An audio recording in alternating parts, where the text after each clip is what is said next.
সময় মেয়ে যাবেন। আমি ষষ্ঠ শ্রেণীর একজন শিক্ষার্থী। আমার রোল নং 2। মাননীয় সভাপতি মহোদয়কে আমি ধন্যবাদ জানাচ্ছি বাবা সম্পর্কে কিছু কথা বলার সুযোগ করে দেওয়ার জন্য। আশা করি বাবা সম্পর্কে কিছু কথা বলা শোনার পরে সকলের বাবার প্রতি ভালোবাসা আরো বেড়ে যাবে। আমার বাবার নাম মোহাম্মদ আসলাম হোসেন। আমার বাবা পেশায় একজন দিনমজুর, কিন্তু আমার বাবা দিনমজুর হলেও তিনি আমার কাছে একজন শিক্ষক। প্রাতিষ্ঠানিক শিক্ষা শুরু করার আগেই বাবার কাছে শিখেছি অনেক কিছু। আমার বাবা আমাকে শিখিয়েছেন শিক্ষাগুলো সহ বড়দেরকে সম্মান করতে। আমার বাবা আমার ভালো একজন বন্ধুও বটে। আমি যদি কখনো কোনো ভুল করি, বাবা রাগ না করে আমাকে বুঝিয়ে দেয়। আমার বাবা সংসারের প্রতিও যত্নশীল।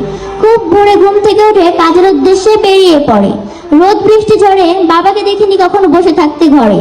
দিনমজুর বলে কথা, বেশ আরামে এসে সময় কাটালে যে সংসার চালাতে সে হিমশিম খাবে, তাই তো অক্লান্ত পরিশ্রম করে যায় সব সময়। আমার বাবা আমাকে অনেক ভালোবাসে। ছোটবেলা থেকেই মাঝে মাঝে রাতের খাবারের পর শুয়ে শুয়ে বাবার জীবনের অতীতের গল্প শুনতাম। সেখানে বাবার হাসি মুখে বলা হাজারো না পাওয়ার গল্পও থাকতো। তখন খুব একটা বুঝতাম না, তবে বাবা বলতো, তোমাকে দিয়ে আমি আমার স্বপ্ন পূরণ করব ইনশাআল্লাহ। আমার বাবা আমাকে অনেক ভালোবাসে, তাই আমি যখন যা চাই তা না দিতে পারলে যে তার মন খারাপ থাকতো। এই তো বেশ কিছুদিন আগে বাজারে গিয়ে বাবার কাছে একটা কোন আইসক্রিম খেতে চেয়েছিলাম। বাবার কাছে টাকা না থাকার কারণে বাবা বলেছিল, আইসক্রিম খাওয়া তো ভালো না, ঠান্ডা লাগতে পারে, দাঁতে পোকা লাগতে পারে। আমি সেদিন খুব কান্না করেছিলাম, বাবাও সেদিন খুব কান্না করেছিল। তবুও বাবা যে আমাকে আইসক্রিম না দিয়েই বাড়িতে নিয়ে যায়, আমিও অভিমান করে কথা না বলে বাসায় যাই। সেদিন দেখেছিলাম বাবার চোখে জল, না বোঝাতে পারা হাজারো কথা দেখেছিলাম তার চোখে।